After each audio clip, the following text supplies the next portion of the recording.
This podcast is brought to you by Adelaide. Media verification and measurement are undergoing major disruption. Legacy players are pivoting to performance advertising, AI is reshaping brand safety, and attention is replacing viewability. Adelaide is leading this shift with AU, a new way to assess media quality that scores placements based on their potential to drive attention and outcomes before your ads run. Think of it like a credit score for media. Finally, a clear view of quality before you buy. Take the guesswork out of your investment strategy and try Adelaide AU on your next campaign.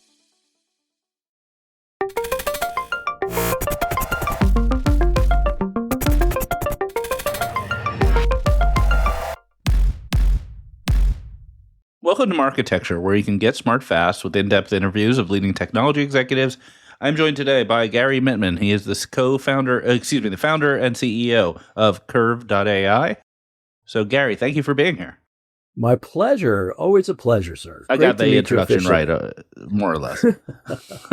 KERV's been in the news. You've been making a lot of announcements and whatnot, but why don't we start at the basics? What is KERV? What does it do? Who are these people? Yeah. So KERV's core essence is our AI for video analysis and contextual relevance and shoppability. We're kind of at the vortex between content and commerce. We sit right in the middle. We've been doing this for 8 years, so all the new commerce media stuff to us is entertaining. We've been doing it for a while. Yeah, vertex, not vortex. Vortex would be like a whirlwind. Vertex is the intersection, but we know what you mean. Correct, vertex. I'll go with that. So the core of our system is an AI platform that analyzes both ads and content and makes it either shoppable or contextually relevant.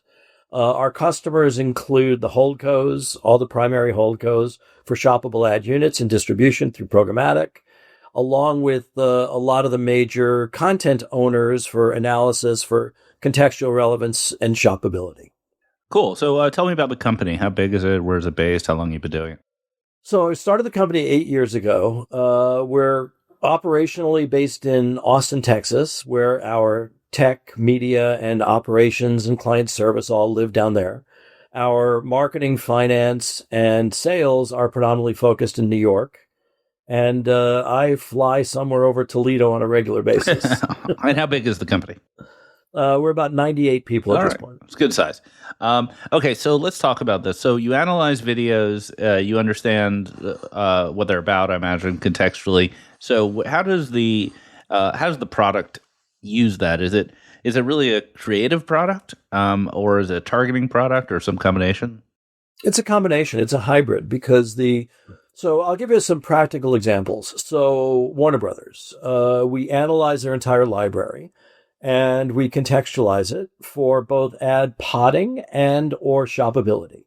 We did a pretty big project with them last year with a very large retailer where we analyzed the show, correlate and match against the product catalogs to find what in the scene or in the scenes might be shoppable from that retailer.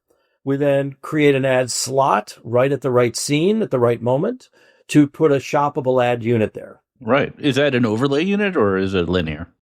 It is a stitched in traditional ad. Ad, right. Okay, so that use case is interesting. So the character is drinking orange juice and you throw a Tropicana and ad in, something like that. Well, a little more complex than that, but yeah, that's the general. And in that example, so that example is a publisher-served ad, right? It's in the ad server. Is there? What about the creative?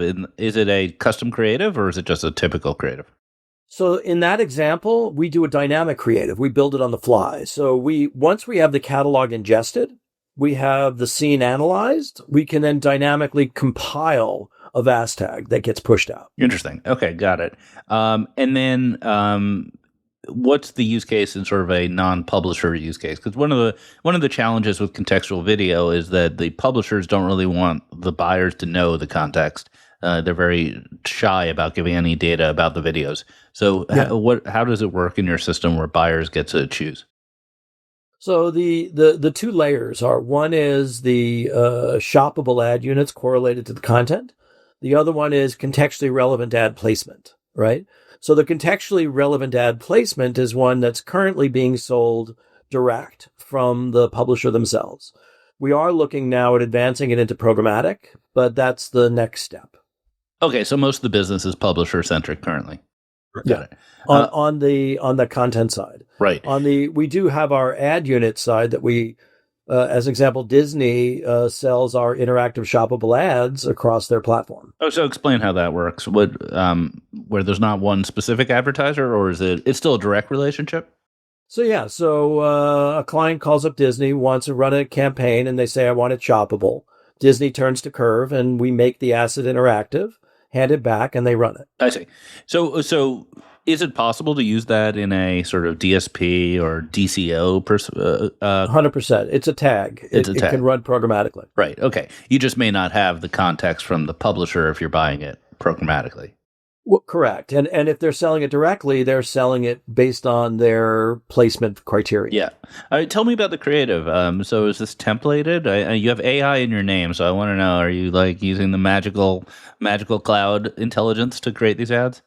No, actually, there's a couple things. So the AI is used to correlate and match objects to catalogs to products, right?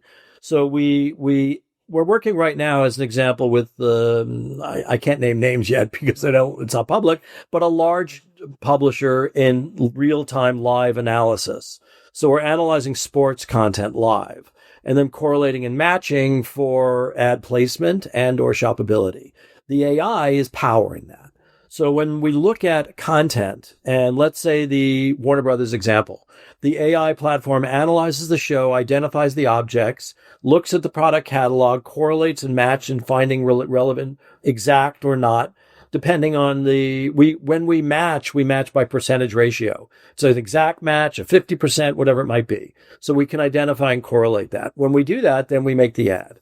So the AI powers video analysis, ad analysis, content correlation to product catalog. We also, by the way, use the AI. We work with a couple of companies where we're doing ad compliance, where we're doing the ad approval. In other words, analyzing the ads for nudity, profanity, all the things that they're manually doing as required now. We're doing it with the AI. So how did you build this AI technology? I know you mentioned something earlier about a patent before we got on the call. So yeah, we actually have two patents. Our first patent is about identifying the pixel edge or unique shape of an object, the unique curved shape of an object, so that we can identify it in content and then correlate a match. And then for linking out for purchase is the patent. The second patent is around analyzing the show, gathering the metadata, and how we use that to correlate and match against product catalogs. And was that all built internally? Yeah, all internally. This is all proprietary. Right. And does this stuff work? Do you have a case study showing performance? No, it doesn't work. The first person in the history of architecture to admit it. It just looks good. It's good on the slides. It's great. It's a great slide. No, of course it works. We have incredible case studies. We've got I'll go back to Warner Brothers. We did a great campaign with them with Wayfair. It's public knowledge, so I can say that. That was hugely successful. Wayfair came back loving it. On our shoppable ad units, we've got endless case studies with partners throughout the ecosystem. We're partnered now with resellers like Disney, the OEMs, and a lot of different people who are reselling the shoppable ad units. Okay, cool. And tell me about the business model. Or is it CPM? How's it working with publishers, setup costs, et cetera? So there's really two lines. So in our ad business, it's traditional CPM media strategies. In our enterprise business, where we do the correlation, contextual relevance, et cetera, it kind of varies depending on the publisher nuances. Each of the publishers have different criteria and variables that they require, current structures and various things that we have to work within. So the structures are a little different. It's really technology as a service for the majority of those people, where we provide them the capabilities of what we do. The best scenario is we host the data for them. We become their DMP in essence on the contextual relevant metadata to be utilized in the multiple ways.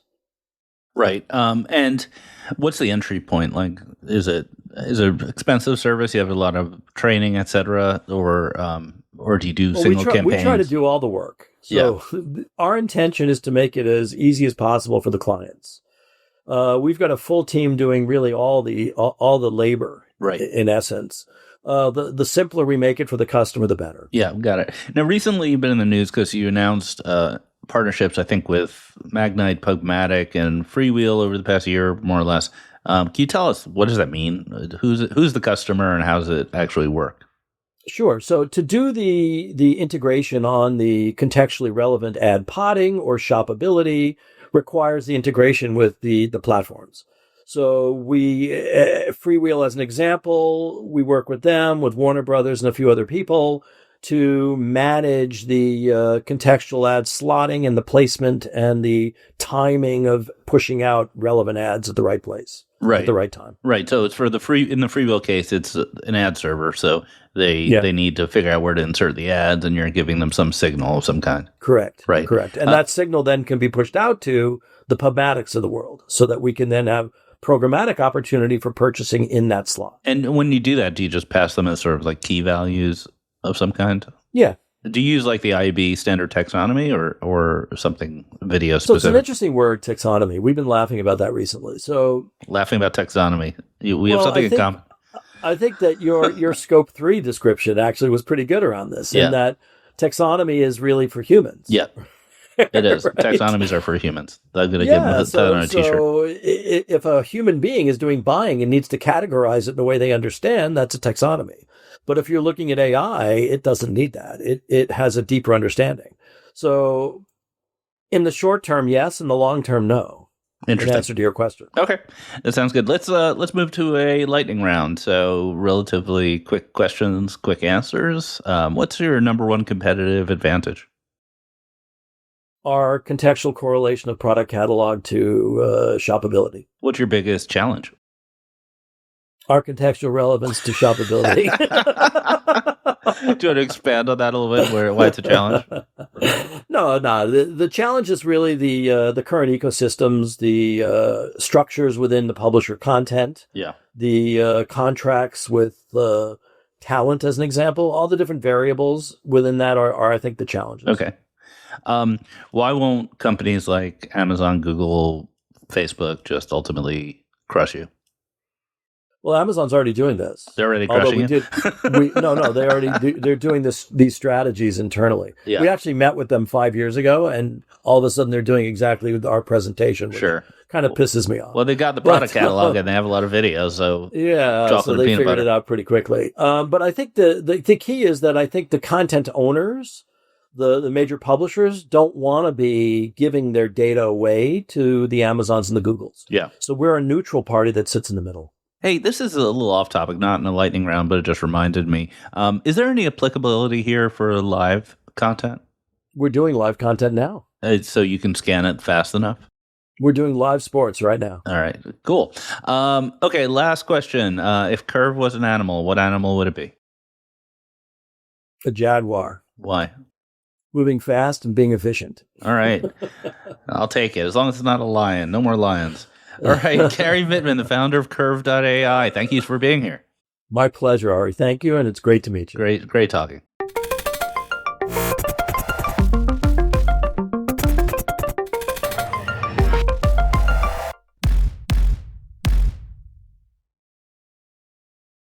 Thank you for listening to the Marketecture podcast. New episodes come out every Friday, and an insightful vendor interview is published each Monday. You can subscribe to our library of hundreds of executive interviews at Marketecture.tv. You can also sign up for free for our weekly newsletter with my original strategic insights on the week's news at news.marketecture.tv. And if you're feeling social, we operate a vibrant Slack community that you can apply to join at adtechgod.com.